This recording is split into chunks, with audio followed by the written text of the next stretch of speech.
ఎలా ఉంది రాష్ట్రంలో? ఉన్నేరు పాలన మొత్తం శ్మశానంలా మారిపోయినది. చనిపోయిన ఊరిలో శవం చూడ్డానికి పోయినా కూడా ఆంక్షలు అయిపోయినాయి. ప్రతి ఊర్లలో బంధువులు చూడడానికి పోవడానికి కూడా ఐడి కార్డు చూపించి వెళ్ళవలసి వస్తుంది. మొన్న కొండారెడ్డిపల్లిలో కానీ నిన్న జరిగిన విద్యార్థి హాస్టల్ గురుకుల విద్యార్థి చూడడానికి వెళ్ళిన తల్లి శైలజ చూడడానికి వెళ్ళడానికి కూడా ఊర్లలోకి రానివ్వట్లేదు. చెక్ పోస్టులు వేసి ఇంతకుముందు ఎన్కౌంటర్లు అయితే కొన్ని ఆంక్షలు పెట్టి కొంతమంది వెళ్ళేటట్టు చేసేటోళ్ళు. ఇప్పుడు అట్లా అలాంటి పరిపాలన అయింది. ఇప్పుడు మళ్ళీ మొదటికి వచ్చింది. అంటే అలాంటి ప్రజాపాలనలో అలాంటిది ఏమి ఉండదు. ప్రజల చేత ఎన్నుకోబడిన ప్రభుత్వం ఇది. సో మంత్రులు కావచ్చు, ఎమ్మెల్యేలు ఎప్పుడు అందుబాటులోనే ఉంటారు అని చెప్పేసి సీఎం పదే పదే చెప్తుంటాడు కదా. అందుబాటులో ఉంటారు. వాళ్ళు ఏమైనా ఫేక్ వార్తలు క్రియేట్ చేయడము, విమర్శలు చేయడానికి అందుబాటులో ఉంటారు. కానీ అవసరాలు తీర్చడానికి, ప్రజల అవసరాలు తీర్చడానికి ఎవరు అందుబాటులో లేరు ఎవరు. కానీ మరి కేసీఆర్ కుటుంబం మీద, కేటీఆర్ మీద అంత కసి ఎందుకు సీఎంకు? కేటీఆర్ను తప్పకుండా అరెస్ట్ చేస్తాం, జైల్లో పెడతాం అంటున్నాడు. దాన్ని ఎట్లా చూడొచ్చు? అవి వాళ్ళన్నీ డైవర్ట్ చేయడానికే, డైవర్ట్ చేయడానికి రాజకీయాలు మాత్రమే. కానీ వాళ్ళు ఇటు ప్రతి సంవత్సరం అధికారంలోకి వచ్చిన మొదటి నుంచి కూడా ఇలాగే ఉంటున్నారు. ఇంతవరకు ఒక్కసారి అరెస్ట్ లేదు, వారెంట్ లేదు, కనీసం నోటీస్ లేదు. ఏదో ఒకటి చెప్పుకుంటూ గడిపేస్తున్నారు తప్ప. కానీ ఏదైనా అనే వరకల్లా ఏదైనా విమర్శ చేసే వరకల్లా ఈ పథకం చేయలేదు, ఆ పథకం చేయలేదు అని ఏలేదు చూపే వరకల్లా అరెస్ట్ అని ఈ ఫేక్ వార్తలతోటి ఏదో ఫేక్ క్రియేట్ చేసి సొంత మీడియాతోటి వాళ్ళు హెడ్లైన్ మెయింటైన్ చేసుకుంటా అలాగే గడిపేస్తున్నారు తప్ప. కానీ ఇంతవరకు అరెస్టు వారెంటు లేదు, చేయలేరు. వాళ్ళ దగ్గర సబ్జెక్ట్ లేదు ఫస్ట్.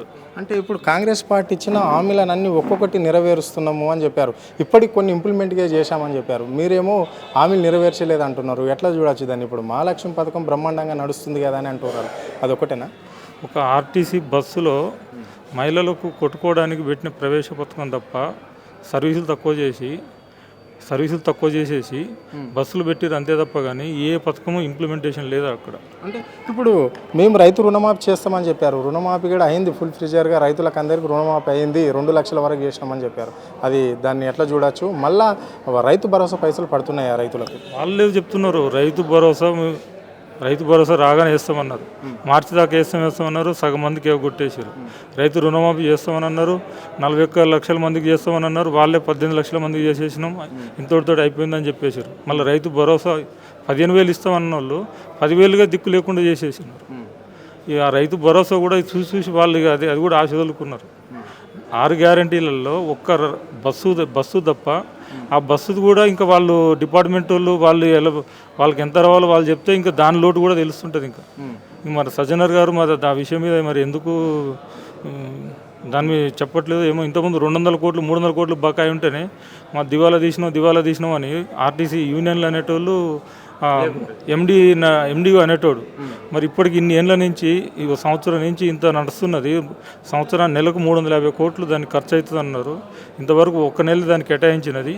మరి దాని మీద ఎంత గవర్నమెంట్ నుంచి రావాలనేది ప్రభుత్వం చెప్పట్లేదు, అటు ఆర్టీసీ ఎండి చెప్పట్లేదు. మరి అది ఎప్పుడో ఒకసారి కానీ అది వెళ్తుంది.